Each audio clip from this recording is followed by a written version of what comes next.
जय माँ बगलामुखी। आज हम आपको बताएंगे आपकी जन्म कुंडली के अष्टम भाव में चंद्रमा का फल, और साथ में चंद्रमा के साथ अगर राहु भी है तो उसका फल क्या होता है। और जन्म कुंडली का अष्टम भाव बहुत ही महत्वपूर्ण होता है, जिससे हमें अपनी आयु के बारे में भी पता चलता है कि हमारी आयु पर कौन सा संकट किस ग्रह के कारण आता है। तो जानिए कुंडली के द्वारा। ये बनी है जन्म कुंडली। ये जन्म कुंडली है मेष लगन की।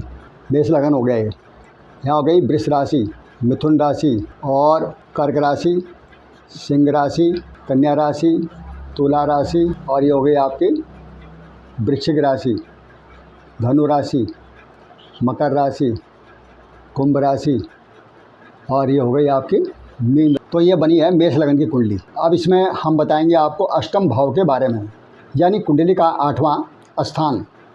आठवां स्थान कुंडली में कौन सा है ये, और ये है वृश्चिक राशि जिस पर बैठी है, जिस पर अष्टम स्थान पे क्या है, वृश्चिक राशि।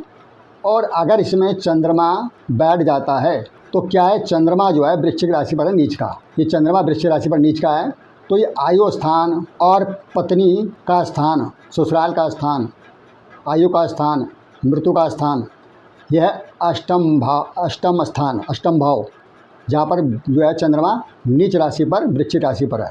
और चंद्रमा की जो है दृष्टि पड़ती है, सप्तम पूर्ण दृष्टि डालता है चंद्रमा।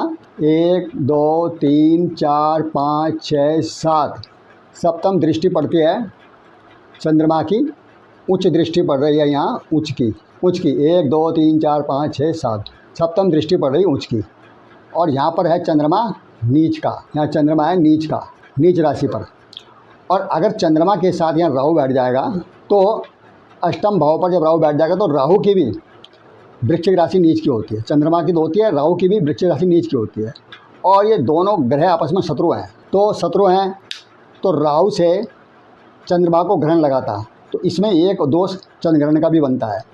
तो ये जो है भयानक समस्या होती है, क्योंकि एक तो चंद्रमा नीच का और राहु भी नीच का, दोनों आपस में शत्रु, और चंद्रमा के कारण, राहु के कारण चंद्रग्रहण दोष। तो यहाँ पर जो है बहुत कष्टकारी प्रभाव होता है। और इन दोनों की दृष्टि यहाँ पर पड़ती है उच्च की, राहु की भी उच्च की पड़ रही है तो चंद्रमा की भी उच्च की पड़ रही है। अब होता क्या है कि जब राहु का मतलब होता है कि चतुराई से, चाणक्य नीति से, गुप्त नीति से धन कुटुंब में लाभ मिलेगा, और चंद्रमा का भी वही फल है। चंद्रमा जो है धन कुटुंब परिवार में लाभ, लेकिन इसका प्रभाव जो है नीच का होने से भी पूर्ण तरह से लाभ नहीं दे पाता, क्योंकि नीच में पड़ गया है चंद्रमा।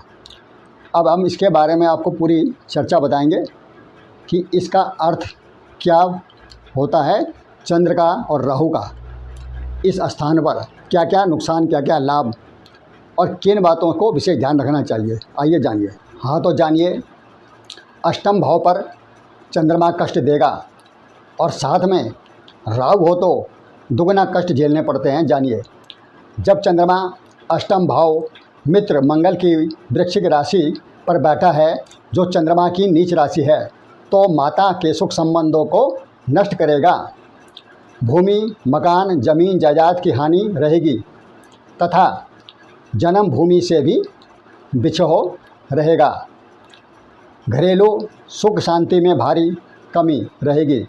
आयु और जीवन की दिनचर्या में परेशानी और कमजोरी रहेगी, लेकिन सातवीं उच्च दृष्टि से धन कुटुंब परिवार में वृद्धि, और धन वृद्धि के लिए मनोबल की विशेष शक्ति का उपयोग करेगा। लेकिन अगर चंद्रमा के साथ राहु है तो चंद्रमा ग्रहण दोष भी बनता है। चंद्रमा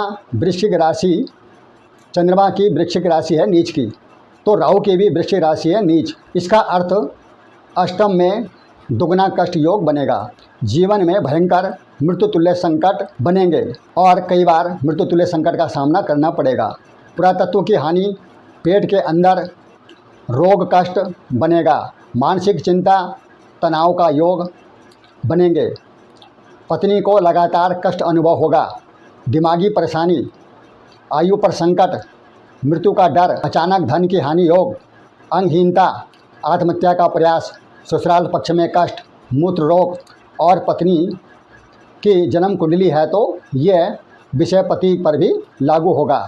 पति पत्नी में मतभेद, 2 विवाह का योग, लव मैरिज योग, वैवाहिक जीवन में सुख में बाधा, तलाक के योग, चरित्र संदेहप्रद रहेगा, दिमागी फितूर, विपरीत विचारधारा, आय व्यय गड़बड़, खर्च अधिक, भारी स्थानों से संबंध खराब होना, बुरी सोच, हमेशा आत्महत्या का विचार बनेगा, अचानक घटना का योग।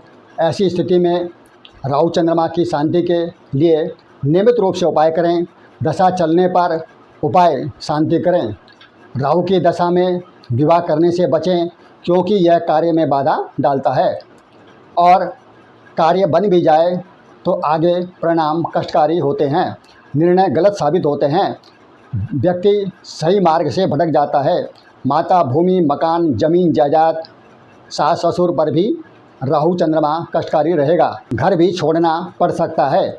अष्टम भाव पर राहु चंद्रमा दोनों नीच राशि होने पर इसका प्रभाव सीधा बुद्धि पर बहुत अधिक पड़ता है जो कष्टकारी होता है। हमेशा उल्टे विचार बनते हैं।